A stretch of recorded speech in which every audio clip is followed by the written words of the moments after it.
आज बहुत सुंदर सा उपाय है, बहुत सुंदर सा,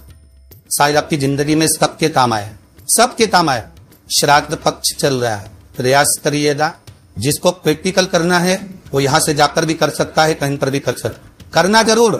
कहीं सीवर वाला हमारा झूठ तो नहीं बोल रहा, इसलिए प्रैक्टिकल करते रहना चाहिए। ब्राह्मण को भोजन नहीं करा पा रहे हैं, मानव गौ माता को रोटी नहीं दे पा रहे हैं, स्वान को भोजन नहीं दे पा रहे, कौवे को भोजन नहीं दे पा रहे हो, और मान लो दया ब्रह्म कपाली या कहीं पिंडदान नहीं कर पा रहे हो, तिलांजलि तर्पण नहीं कर पा रहे हो, तो एक काम जरूर करना, जल के पात्र में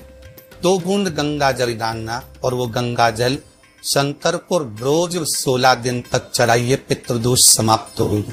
आपको लगता है कहीं कहीं कि मेरे पितृ मुझ पर क्रोध कर रहे हैं, आपको कभी कभी लगे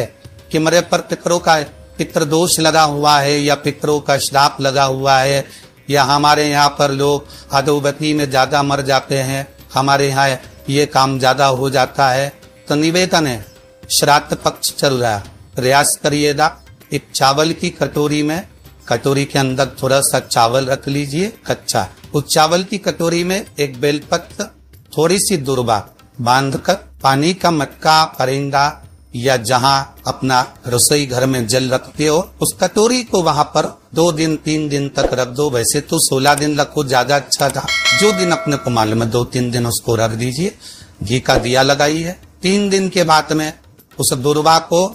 उस बेलपत्र को शिव बाबा को समर्पित कर दो। चावल पूरे घर में घुमाने के बाद चिड़िया को या नदी में या किसी जीव को प्रदान करो। पितृदोष के निवारण का सुंदर करें। जब ज्यादा घर में पितृदोष हो ना, ऐसा लगे कि पितृदोष बहुत ज्यादा है, 1 रुपए कमा रहे हैं, 100 रुपए खर्च हो रहा है, हाथ में पैसा नहीं टिक रहा, दुकान 4 दिन अच्छी चल रही है, फिर व्यापार डाउन हो जाता है, कोई पैसा लेकर भग गया, नहीं दे रहा है, कहीं कर्जा मात्रा बढ़ रही है, ये पितृदोष के लक्षण है। इसमें आपके घर में जो भी रुद्राक्ष पड़ा हो, जो भी रुद्राक्ष रखा हो, क्योंकि संभाल की तरफ रखते नहीं पड़े देते यहाँ में, जो भी रुद्राक्ष आपके घर में रखा हुआ, ठीक पानी के पात्र में उस रुद्राक्ष को डाल दीजिए, उसमें 1 चावल का दाना डाल दीजिए। मारा परिंदा जहां होता है, मटका, हंडा या रसोई घर में आपका जो पानी भरने का स्थान होता है, जिसको हारो क्या क्या लगा के रखते हो, उसी के कहीं पास ले उस कलश को रख दीजिए, ऊपर से उसको ढक दीजिए। शाम के समय, सुबह रखा 10 बजे से 12 बजे के बीच में, शाम के समय प्रदोष काल में भगवान शंकर का नाम स्मरण कर कर, ओम नमः शिवाय बोलकर, श्री शिवाय नमस्तुभ्यं बोलकर, या महामृत्युंजय मंत्र का स्मरण कर कर, या गायत्री मंत्र का स्मरण कर कर, जो मंत्र आपकी बुद्धि में विवेक में समाहित हो,